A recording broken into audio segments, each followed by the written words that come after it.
कैसे हो बच्चों। आज मैं आपको इस्लाम एवं सल्तनत कालीन भारत का 5वां भाग बताऊंगी। इसके पहले मैंने आपको इल्तुतमिश के बारे में बता दिया है। अब चलिए आगे बढ़ते हैं। तो सबसे पहले रुकनुद्दीन फिरोज शाह के बारे में मैं आपको बता रही हूँ। इनका शासनकाल 1236 ईस्वी तक था। इल्तुतमिश ने अपने जीवन काल में ही स्वयं अपना उत्तराधिकारी अपनी पुत्री रजिया को चुना, क्योंकि उसके जीवित पुत्र अयोग्य व विलासी थे। किंतु अमीरों ने उसकी इच्छा के विरुद्ध उसके बड़े जीवित पुत्र रुकनुद्दीन फिरोज को दिल्ली सल्तनत का सुल्तान बना दिया। रुकनुद्दीन की अयोग्यता के कारण दिल्ली सल्तनत में अशांति व अराजकता व्याप्त हो गई थी। रजिया 1236 से 1240 ईस्वी तक। रजिया मध्यकाल की प्रथम मुस्लिम शासिका थी, जिसने इस्लामी परंपराओं के विरुद्ध शासन सूत्र संभाले थे। रजिया के सिंहासनारोहण की सबसे प्रमुख विशेषता यह थी कि दिल्ली की जनता ने पहली बार उत्तराधिकार के प्रश्न पर स्वयं निर्णय लिया था। सुल्तान के पद प्रतिष्ठा में वृद्धि हेतु रजिया ने कई उपाय किए। उसने पर्दा त्याग दिया और पुरुषों की भांति कुबा यानी कि कोट व कुलाह यानी कि टोपी धारण कर दरबार में आना प्रारंभ किया। तुर्की गुलाम सरदारों की शक्ति को संतुलित करने के लिए रजिया ने गैर तुर्की का एक प्रतिस्पर्धी दल संगठित किया था। रजिया दिल्ली सल्तनत की पहली तुर्क सुल्तान थी, जिसने अमीरों व मालिकों को अपनी आज्ञा मानने पर बाध्य किया। रजिया का सुल्तान होना तत्कालीन प्रांतपतियों एवं अनेक अमीरों के लिए असहनीय था।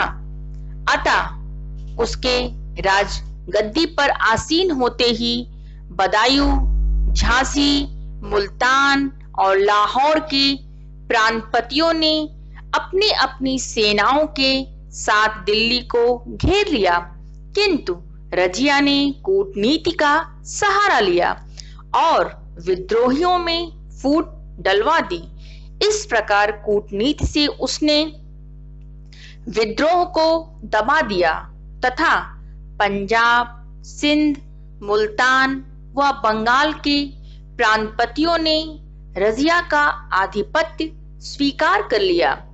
रजिया ने अबिसिनियाई दास जमालुद्दीन याकूत को अमीर ए आखूर के पद पर नियुक्त किया।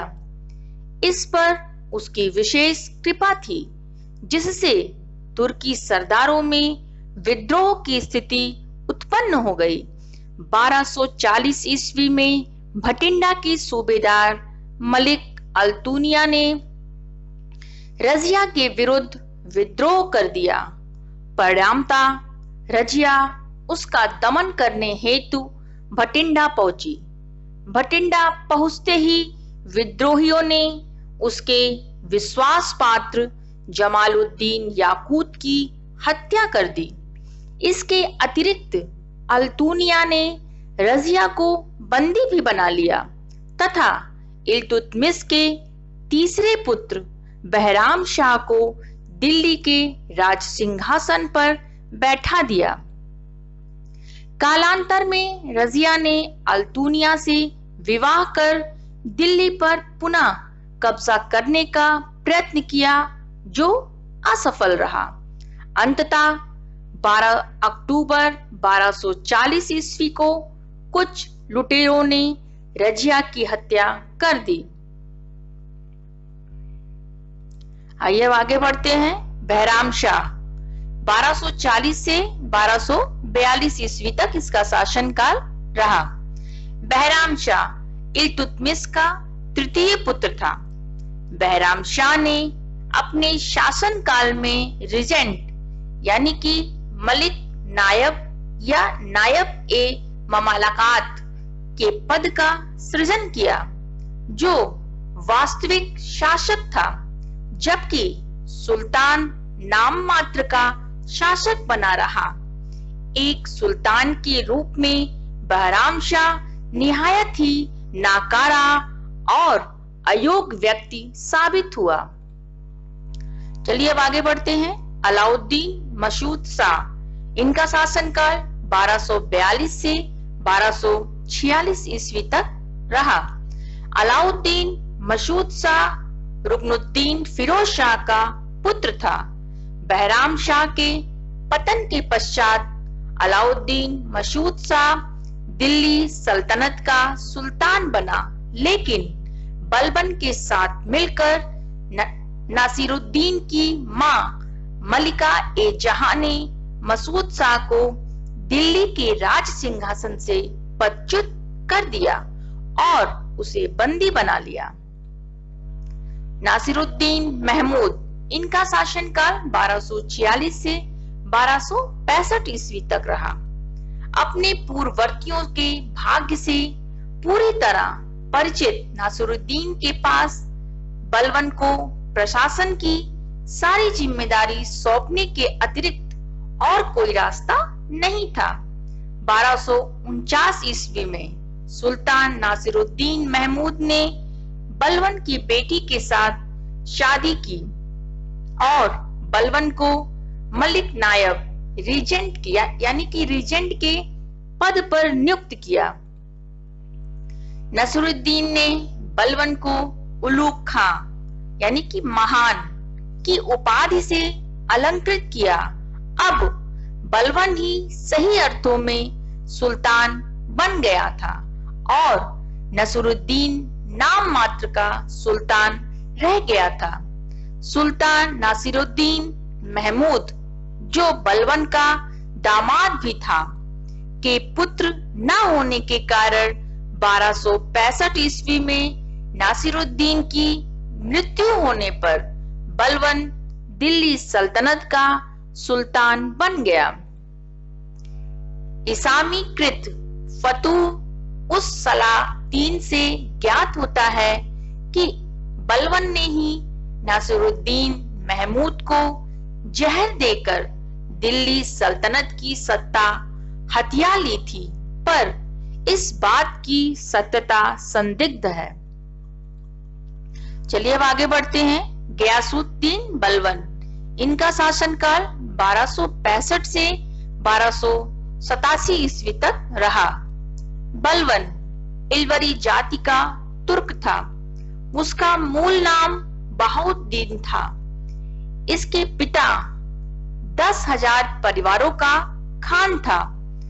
बलबन को किशोरावस्था में ही मंगोल पकड़कर ले गए थे तथा उन्होंने बलबन को बसरा के ख्वाजा जमालुद्दीन को बेच दिया था। 1232 ईस्वी में ख्वाजा जमालुद्दीन ने बलबन को दिल्ली में इल्तुतमिश को बेचा। कुरूप होने के कारण इल्तुतमिश ने प्रारंभ में इसे भिस्ती के काम पर लगाया, किंतु इसके होनहार लक्षण देखकर इसे 40 गुलामों के प्रसिद्ध दल का सदस्य बना दिया। अपनी बुद्धि, योग्यता तथा स्वामी भक्ति के कारण वह रजिया के शासन काल में अमीर ए शिकार के पद पर पहुंच गया। रजिया के विरुद्ध उसने बहराम शाह की सहायता की। बहराम शाह द्वारा उसे रेवाड़ी और झांसी की जागीरें प्रदान की गई। 1246 ईस्वी में जब मंगोलों ने भारत पर आक्रमण किया तो उसने भारत की रक्षा की, जिससे वह अत्यधिक प्रसिद्ध हुआ। 1246 में दिल्ली सल्तनत के सुल्तान नासिरुद्दीन महमूद द्वारा बलबन को सुल्तान का प्रमुख परामर्शदाता नियुक्त किया गया। 1249 में बलबन ने अपनी पुत्री का विवाह सुल्तान नासिरुद्दीन महमूद के साथ कर दिया। सुल्तान नासिरुद्दीन महमूद द्वारा उसे नायक ए मुमालिकात यानी कि सुल्तान का प्रतिनिधि का पद प्रदान किया गया और उलूग खां की उपाधि से विभूषित किया गया। 1265 में सुल्तान नासिरुद्दीन महमूद की मृत्यु हो गई थी क्योंकि सुल्तान के कोई पुत्र नहीं था। अतः बलवन गयासुद्दीन बलवन के नाम से दिल्ली सल्तनत के सिंहासन पर बैठा। बलवन के राज सिंहासन पर बैठने के बाद सर्वप्रथम ताज की प्रतिष्ठा की पुनः स्थापना हेतु राजस्व के दैवीय सिद्धांत का प्रतिपादन किया गया। तत्पश्चात बलवन ने इल्तुतमिश द्वारा स्थापित 40 मंडल के सदस्यों का दमन किया। 1286 में बलवन के साम्राज्य पर मंगोलों द्वारा आक्रमण किया गया। इस बार उनके विरुद्ध युद्ध करने में बलवन का बड़ा पुत्र मुहम्मद खां मारा गया, किंतु साम्राज्य क्षेत्रों को सुरक्षित रखने में बलवन सेनाएं सफल रहीं। बलवन को अपने पुत्र मुहम्मद खां की मृत्यु से तीव्र आघात पहुंचा और शीघ्र ही 1287 ईस्वी में उसकी मृत्यु हो गई। चलिए अब आगे बढ़ते हैं। कैकूबाद, जिसका शासनकाल 1287 से 1290 ईस्वी तक था और उसी के समय में क्यूमर्स भी गद्दी पर बैठा, जिसका शासनकाल 1290 ईस्वी में था। बलवन ने अपनी मृत्यु से पूर्व दिवंगत शहजादा मुहम्मद के पुत्र कैखू शरफ को अपना उत्तराधिकारी घोषित किया था, किंतु बलवन की मृत्यु के पश्चात उसके अमीरों ने उसकी आज्ञा की अवहेलना कर बुगरा खां के पुत्र कैकूबाद को राज सिंहासन पर बैठाया, जो कि भोग विलासी प्रवृत्ति का था। कैकूबाद का पिता बुगरा खां बलवन के समय से ही बंगाल का सूबेदार था। 1287 ईस्वी में बलवन की मृत्यु के पश्चात अशांति फैली और अमीर पुनः शक्तिशाली हो गए तथा अमीरों के दो गुटों का प्रादुर्भाव हुआ, तुर्की अमीर और खिलजी अमीर। तुर्की अमीरों के नेता मलिक एतमार और मलिक सुरखा थे। खिलजी अमीरों के नेता जलालुद्दीन फिरोज खिलजी थे। कैकूबाद ने जलालुद्दीन खिलजी को बुलंदशहर की सूबेदारी प्रदान की और उसे अपनी सेना का सेनापति भी नियुक्त किया। इस नियुक्ति के कारण दरबारी अमीरों में फूट पड़ गई, क्योंकि तुर्की अमीर खिलजियों को गैर तुर्क समझते थे। इसके कुछ समय पश्चात ही कैकूबाद को लकवा मार गया। इसलिए तुर्की अमीरों ने शमशुद्दीन क्यूमर्स को सिंहासन पर बैठा दिया, जो कि अभी शिशु ही था। इसके पश्चात तुर्की अमीर जलालुद्दीन खिलजी की हत्या का षड्यंत्र रचने में लगे थे, किंतु इससे पूर्व ही जलालुद्दीन खिलजी ने कैकूबाद की हत्या कर दी और स्वयं क्यूमर्स संरक्षक बन गया। यह अस्थायी प्रबंध था और आगे चल नहीं सकता था।